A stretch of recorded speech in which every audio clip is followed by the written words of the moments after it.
ఒక పక్కన వర్షం పడుతుందండి. పోనీలే కదా ఇంకా లోపల పెట్టేద్దామని వదిలేను. కాసేపు వదిలితే ఆ మొక్కలన్నీ పీకేస్తుంది.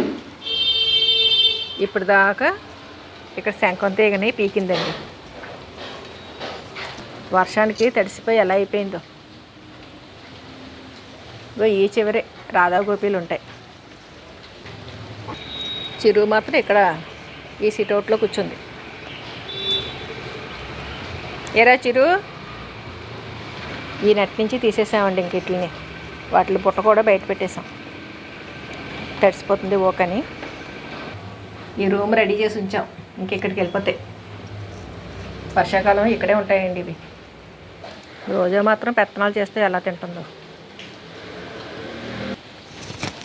రాధా గోపీలు ఇక్కడ మొత్తానికి వర్షానికి గార్డెన్ అంతా తడి తడిగా తయారైందండి.